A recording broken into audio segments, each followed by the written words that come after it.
মাংস, এটা প্রায় আধ ঘন্টা আগে একটু পাতিলেবু দিয়ে মেখে রেখেছিলাম, যেহেতু ঘরে ভিনিগারটা শেষ হয়ে গেছিলো। এবার এই যে মাংসটা, এটার মধ্যে একটা ডিম দিয়ে দেবো, এটা মাখাতে হবে সুন্দর করে। তুমি বানাচ্ছোটা কি এটা?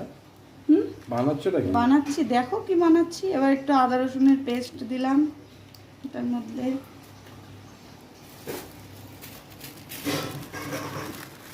এটার মধ্যে একটু কর্নফ্লাওয়ার দিলাম,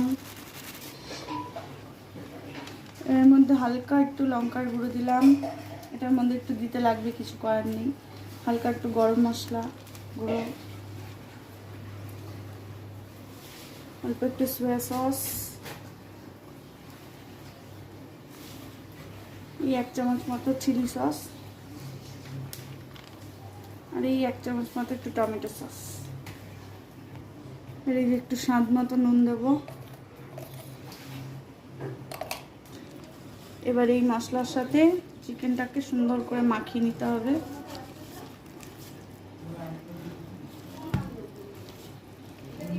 এইভাবে পুরো মাখিয়ে নিতে হবে। এই যে সুন্দর করে মেখে নিয়েছি এরকম করে। এবার এই মাখাটাকে একটু 10-15 মিনিট একটু ঢেকে রেখে দিতে হবে, তারপরে ভাজবো। এই যে 10-15 মিনিট ওই চিকেনটাকে একটু ম্যারিনেট করে যে রেখে দিয়েছিলাম, এবার ওইটার একটু ভেজে নিই পকোড়া। হবে কি রান্না আজকে? পকোড়াটা কি? তুমি এগুলো দেখেও বুঝতে পারছো না না যে কি হতে পারে আজকে? তাও গেস করতে পারছো না? Chilli chicken. একদম চিলি চিকেন। খাবে? আবার কেউ না খায় তাহলে এই যে পকোড়াগুলো এক প্লেট ভাজা হয়ে গেছে, এবার আর এক প্লেট উল্টে দিয়েছি, ভেজে নিই। এই যে মেয়ে চলে এসছে, ও ওপরে টিভি দেখছিল, ও গন্ধে গন্ধে চলে এসছে ওপর থেকে, বলছে 2-1টা খাই তারপরে ওপরে যাব। কেন লোভ লাগছে নাকি? অনেক তুই ওপর থেকে গন্ধ পাবি? তুই চলে এসেছিস নিচে খাবি বলে? ওরে বাবা রে, এই যে চিলি চিকেন হওয়ার আগেই অল্প পকোড়া খেতেই হবে। পকোড়া চাই, পকোড়া ছাড়া চলবে না। আমিও চিলি চিকেনের থেকে পকোড়াই বেশি ভালো খাই।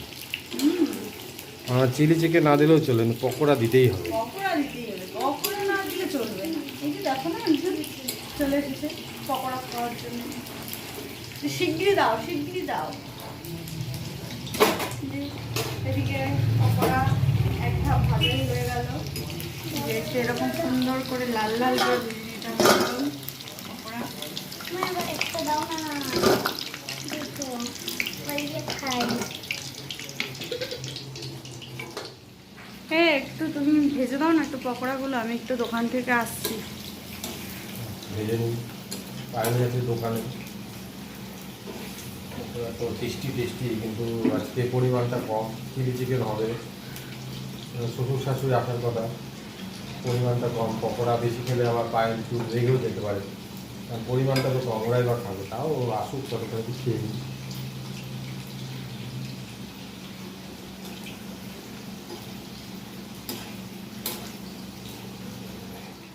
রোজই রান্না করতে করতে দেরি হয়ে যায়, আজকে একটু দেরি হয়ে গেছে, একটু দোকানে কাজ ছিল ওর জন্য দোকানে এসেছি। দেখি গিয়ে বড়মশাই কী করছে, কত রান্নাঘরে দিয়ে এসেছি পকোড়া ভাজার জন্য। দেখি কি করছে ঘরে। কি গো কি করো? আরে বাবা দেখুন, বিড়ালকে দিয়ে গেছি আজকে মাছ পাহারা দিতে।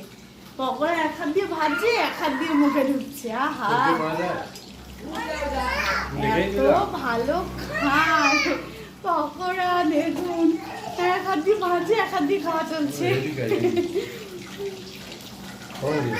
না তুমি খাও, তুমি টেস্ট করো। এই যে আমাদের একটা পুচকু বাবু এসছে, তোজো বাবু, তোজো বাবু এসছে। তো দেখেছেন তাহলে কি হয়? দেখেছেন, বলছে আরেকটা আরেকটা। মেয়ে বাবা সবাই এক, গন্ধ শুনে আর থাকতে পারে না। পকোড়া কি সহ্য করা যায়? মানে এক বাটি দিলে এক বাটি খেয়ে নেবো। একদম পকোড়া লাভার একদম। এই দেখুন পুরো একদম ইয়ামি ইয়ামি করে ভাজছে এখন পকোড়া। এই যা রয়েছে এখানে, এখানে যতগুলো রয়েছে আমি তো একাই এখনই পুরো সাফাই করে দেবো। দিয়ে পেঁয়াজটা একটু হালকা ভাজা হয়ে যাওয়ার পরে একটু ক্যাপসিকাম দিয়ে দেবো। ক্যাপসিকামগুলো যেরকম চৌকো চৌকো করে কেটেছি এটা দিয়ে একটু নাড়িয়ে নেবো ভালো করে। এবার এটার মধ্যে হালকা একটু নুন দিয়ে দেবো যাতে সবজিগুলো খুব একবারে একটু নরম নরম হয়ে যায়। অল্প সামান্য, বেশি না, একটু লবণ দিয়ে এবার একটু এটাও ভালো করে একটু নাড়িয়ে নেবো। একটু হালকা করে একটু ভেজে নেবো। মিনিট মতো ভাজার পরে এই ঠিক মিডিলে এইভাবে একটু 1 চামচ মতো আদা রসুন পেস্ট দিয়ে দেবো। একটু এইভাবে তেলের মাঝখানটায় দেবেন, কারণ সবজিগুলো যেহেতু আগে দিয়ে দেওয়া হয় তো, আর এইভাবে দিলেই একটু বেশি টেস্ট হয়। এই যে কটা একটু গোটা কাঁচা লঙ্কা দিয়ে দেবো, কারণ আমাদের এতে গোটা কাঁচা লঙ্কাটা একটু সেদ্ধ খেতে ভালোবাসে দেখাবো। এই যে মশলাটা এবার সুন্দর করে একটু আদা রসুনের কাঁচা গন্ধটা চলে যাওয়া অবধি একটু ভালো করে কষিয়ে দিতে হবে।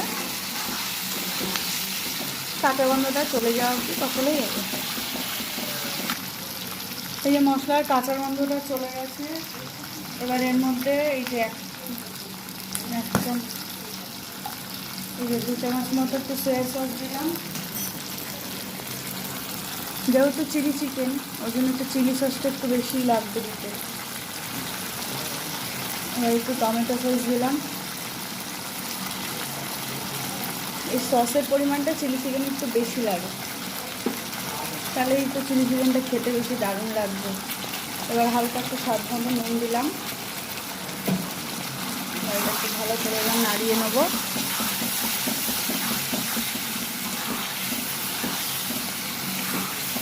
ভালো করে কষিয়ে নিতে হবে একদম সুন্দর করে। দিয়ে কিছুক্ষণ কষানোর পরে এবার একটু মিষ্টি দিয়ে দেবো, কারণ চিলি চিকেনটা আমরা একটু মানে মিষ্টি মিষ্টি খেতে বেশি ভালোবাসি। মিষ্টি হবে, ঝাল হবে, ওইভাবে একটু খেতে বেশি ভালোবাসি। চিনিটাও দিয়ে দিলাম। বুঝলেন রঙটা কত সুন্দর এসছে।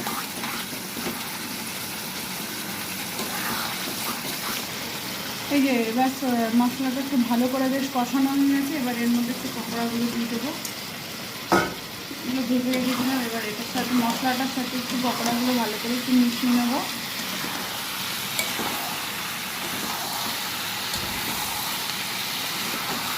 আজকে একটু পরিমাণটা অল্পই করা হচ্ছে, যেহেতু ঘরে অল্পই চিকেন ছিল আর চিকেন আর আনা হয়নি। ওই ঘরে যেটুকু ছিল ওইটুকু দিয়েই করা হচ্ছে। মশলাটা দিয়ে 2-3 মিনিট একটু মশলাটা দিয়ে চিকেনের পকোড়াগুলো কষিয়ে নেওয়ার পরে এবার এর মধ্যে একটু জল দিয়ে দেবো। জলটা পরিমাণে একটু বেশি দেবে, কারণ হচ্ছে যেহেতু ওটা পকোড়া তো ঠান্ডা হয়ে গেলে জলটা টেনে নেয়। করে জল দিয়ে দেবেন একদম। এই চিলি চিকেন পুরো রেডি, খাওয়ার জন্য তৈরি।